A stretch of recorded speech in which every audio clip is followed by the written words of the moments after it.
श्री सांब सदा शिवाय नमः।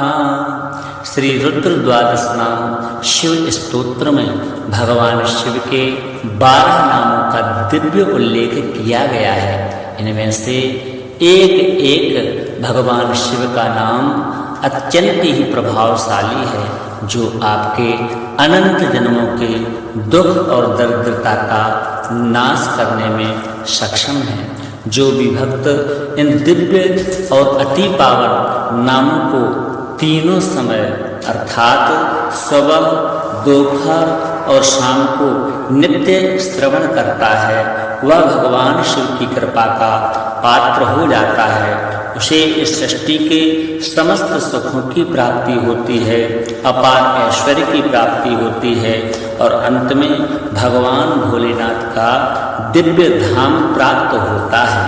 तो आइए इस पवित्र और अति पावन स्तोत्र को श्रवण करते हैं। श्री रुद्र द्वादश नाम स्तोत्रम।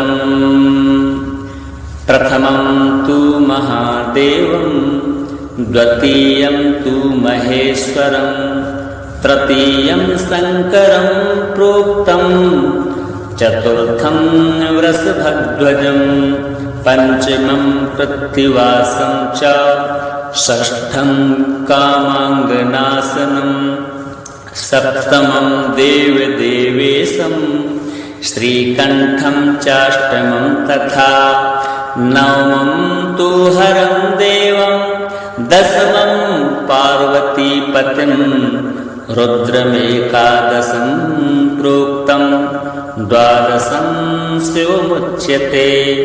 एतद्द्वादश नामानि त्रिसन्ध्यं यः पठेन्नरः, गोग्नश्चैव कृतघ्नश्च, भ्रूहणा गुरुतल्पगः, स्त्रीवालघातकश्चैव, सुरापो वृषलीपतिः, सर्वं नाशयते पापं, शिवलोकं स गच्छति।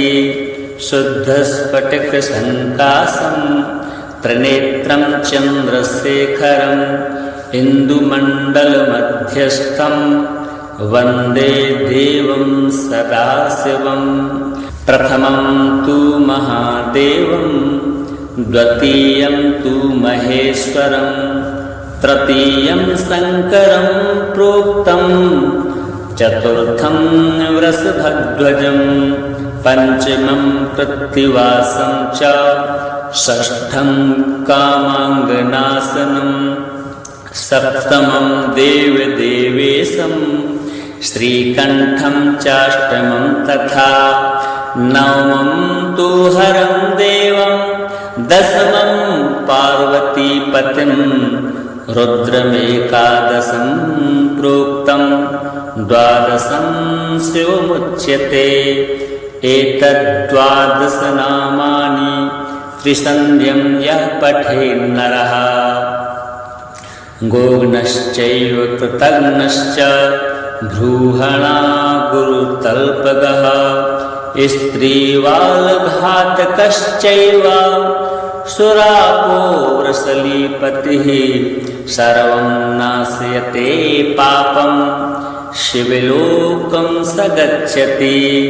शुद्धस्फटिकसङ्काशं, त्रिनेत्रं चन्द्रशेखरं, इन्दुमण्डलमध्यस्थं, वन्दे देवं सदाशिवं।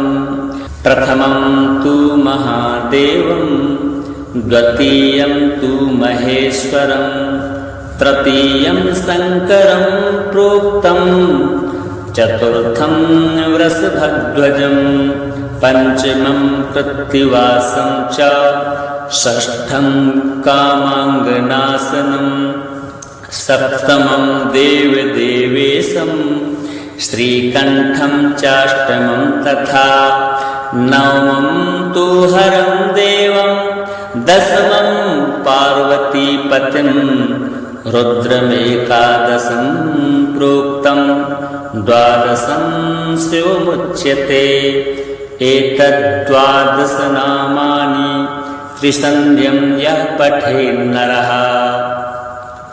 गोघ्नश्चैव कृतघ्नश्च भ्रूहणा गुरुतल्पगः स्त्रीवालघातकश्चैव सुरापो वृषलीपतिः सर्वं नाशयते पापं शिवलोकं स गच्छति शुद्धस्फटिकसङ्काशं त्रिनेत्रं चन्द्रशेखरम् इन्दुमण्डलमध्यस्थं वन्दे देवं सदाशिवं प्रथमं तु महादेवं द्वितीयं तु महेश्वरं तृतीयं शङ्करं प्रोक्तं चतुर्थं वृषभध्वजं पञ्चमं कृत्तिवासं च षष्ठं कामाङ्गनाशनं सप्तमं देवदेवेशं श्रीकण्ठं चाष्टमं तथा नवमं तु हरं देवं दशमं पार्वतीपतिं रुद्रमेकादशं प्रोक्तं द्वादशं शिवमुच्यते एतद्द्वादशनामानि त्रिसन्ध्यं यः पठेन्नरः गोघ्नश्चैव कृतघ्नश्च भ्रूहणा गुरुतल्पगः स्त्रीवालघातकश्चैव सुरापो वृषलीपतिः सर्वं नाशयते पापं शिवलोकं स गच्छति शुद्धस्फटिकसङ्काशं त्रिनेत्रं चन्द्रशेखरम् इन्दुमण्डलमध्यस्थं वन्दे देवं सदाशिवं प्रथमं तु महादेवं द्वितीयं तु महेश्वरं तृतीयं शङ्करं प्रोक्तं चतुर्थं वृषभध्वजं पञ्चमं कृत्तिवासं च षष्ठं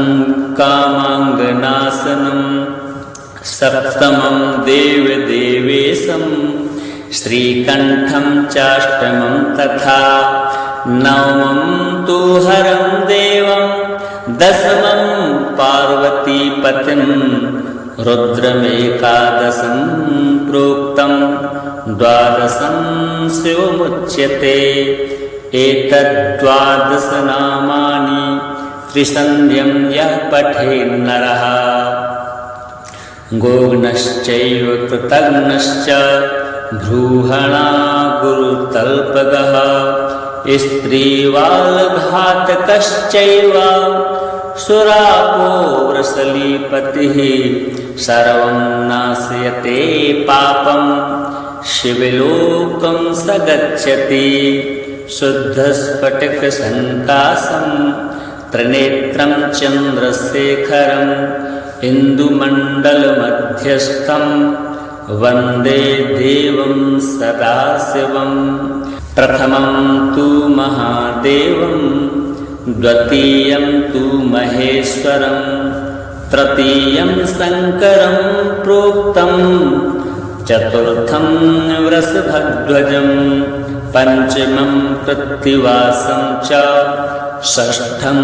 कामाङ्गनाशनं सप्तमं देवदेवेशं श्रीकण्ठं चाष्टमं तथा नवमं तु हरं देवं दशमं पार्वतीपतिं रुद्रमेकादशं प्रोक्तं द्वादशं शिवमुच्यते एतद्द्वादशनामानि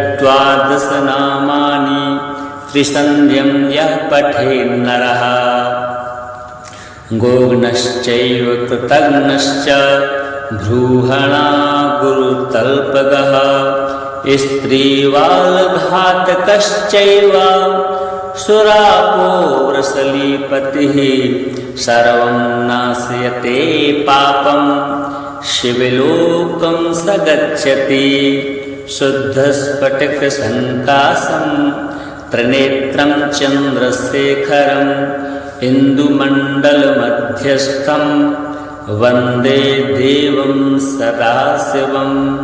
प्रथमं तु महादेवं द्वितीयं तु महेश्वरं तृतीयं शङ्करं प्रोक्तं चतुर्थं वृषभध्वजं पञ्चमं कृत्तिवासं च षष्ठं कामाङ्गनाशनं सप्तमं देवदेवेशं श्रीकण्ठं चाष्टमं तथा नवमं तु हरं देवं दशमं पार्वतीपतिं रुद्रमेकादशं प्रोक्तं द्वादशं शिवमुच्यते। एतद्द्वादशनामानि त्रिसन्ध्यं यः पठेन्नरः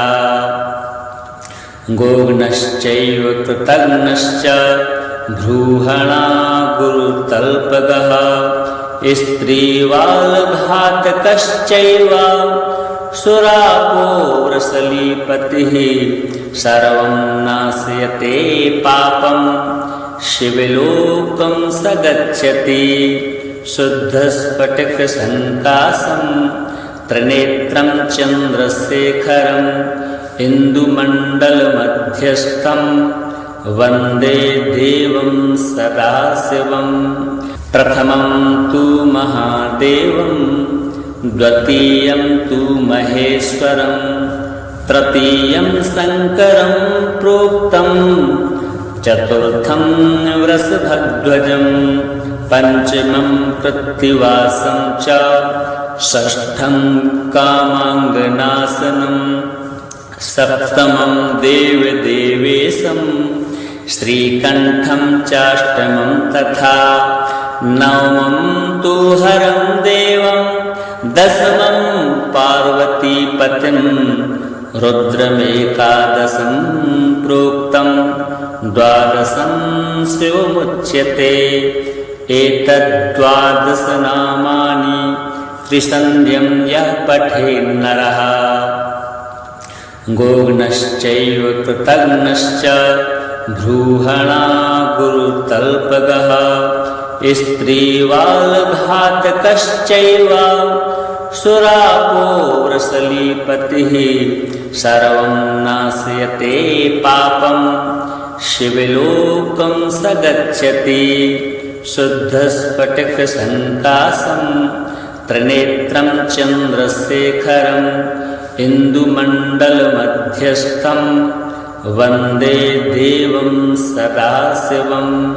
प्रथमं तु महादेवं द्वितीयं तु महेश्वरं तृतीयं शङ्करं प्रोक्तं चतुर्थं वृषभध्वजं पञ्चमं कृत्तिवासं च षष्ठं कामाङ्गनाशनं सप्तमं देवदेवेशं श्रीकण्ठं चाष्टमं तथा नवमं तु हरं देवं दशमं पार्वतीपतिं रुद्रमेकादशं प्रोक्तं द्वादशं शिवमुच्यते।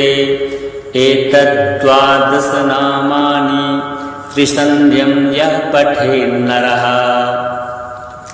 गोघ्नश्चैव कृतघ्नश्च भ्रूहणा गुरुतल्पगः स्त्रीवालघातकश्चैव सुरापो वृषलीपतिः सर्वं नाशयते पापं शिवलोकं स गच्छति।